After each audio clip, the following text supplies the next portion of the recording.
বৌমা, তুমি এত সকালে উঠছো কেন? তরি তখন বিনয়ের সুরে বলল, আমার সকাল সকাল ঘুম থেকে ওঠার অভ্যাস। ও চাচি শাশুড়ি বলল, আচ্ছা ঠিক আছে, তুমি রুমে চলে যাও, আমি খাবার পাঠিয়ে দিব। তরি তখন বলল, না, আমি এখানেই থাকি, আপনাদের সাথে কাজে হেল্প করি। তখন তরির মনে একটা ভালো লাগা কাজ করলো, কি স্নিগ্ধ মহিলা। আর হ্যাঁ, তুমি আমাকে চাচিমা বলেই ডেকো, জয় আমাকে এই নামেই ডাকে। তখন তরি বলল, আচ্ছা ঠিক আছে। ডাইনিং রুমে কাজের মহিলারা আর তরি খাবার সেট করছিল।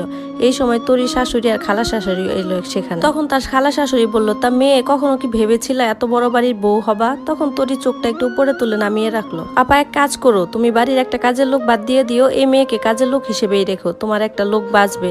তখন তরি শাশুড়ি মানে রুনা বেগম কিছু না বলে সেখানে চুপ করে থাকলেন।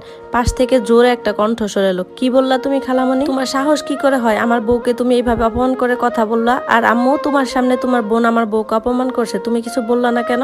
আচ্ছা ঠিক আছে, আমি জয় চৌধুরী, আমার বউ মিসেস তরি চৌধুরী। এরপর যদি কেউ আমার বউকে অপমান করে কথা বলার চেষ্টা করে, আমি এভাবেই ঢাল হয়ে দাঁড়াবো। পরের বার যদি এমন কোনো ঘটনা ঘটে, তাহলে আমি আমার বউকে নিয়ে বাড়ি ছেড়ে চলে যাব। জয়ের এরকম আচরণ দেখে ডাইনিং রুমে উপস্থিত কেউ কিছু বলার সাহসই পেল না, কারণ সবাই জানে এই ছেলে যেমন সবাইকে হাসাতে জানে, সেরকম কাঁদাতেও জানে। জয় তখন জান্নাতকে বলল, তুমি তরিকে নিয়ে রুমে যাও, ব্রেকফাস্ট সেখানেই করবা, নিচে আসার কোনো দরকার নেই। তরি অবাক হয়ে জয়ের দিকে তাকিয়ে রইল, জীবনে এই প্রথম কেউ তার হয়ে কথা বলছে। এসব সত্যি নাকি কল্পনা?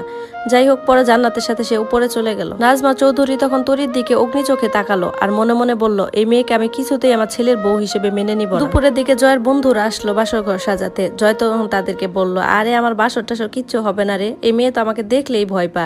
কালকে জান্নাতের রুমে 5 বার গেছিলাম, সেই মেয়ে আমাকে দেখে শুধু বারান্দায় দৌড়ানি। তোরা কিভাবে বাসর ঘর সাজাস? হ্যাঁ, এসব আমার টাকা নষ্ট করিস না। তখন জয়ের বন্ধু রাফি বলল, শোন, তুই যেভাবে বিয়ে করেছিস সেটা যদি আন্টি শুনে, তাহলে তো হার্ট অ্যাটাক করবে। খুলবো না কি মুখ? জয় তখন বলল, তুই কি মুখ খুলবি? তার আগে আমি বলতেছি, শোন, আমার বউ লাগতো, এই জন্য আমি এইভাবে বিয়ে করছি।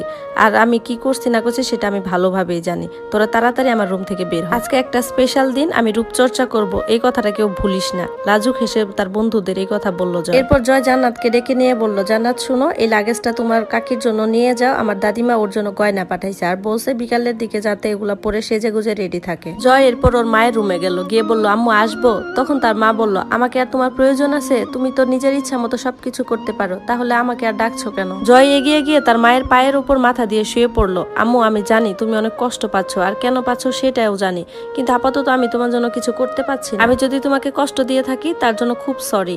আমি যে মেয়েটাকে বিয়ে করেছি তার কোনো মা নেই, যে আছে সে তার সৎমা। সৎমা কেমন হয় তোমার তো ধারণা আছে। আমি যে তোমার বুকে একটু মাথা রাখতে পারি, তার তো সেই মাথা গোজার ঠাইটাও নেই। আম্মু শোনো, তুমি ওকে বোঝার চেষ্টা করো। তুমি যদি ওর জন্য 1 পায়ে গিয়ে যাও, তাহলে আমার বিশ্বাস সেও তোমার জন্য 2 পায়ে গিয়ে আসবে। আর তুমি তো জানো মা ছাড়া মেয়েরা কেমন থাকে। জান্নাতকে দেখো না, ও মা ছাড়া কেমন আছে। তুমি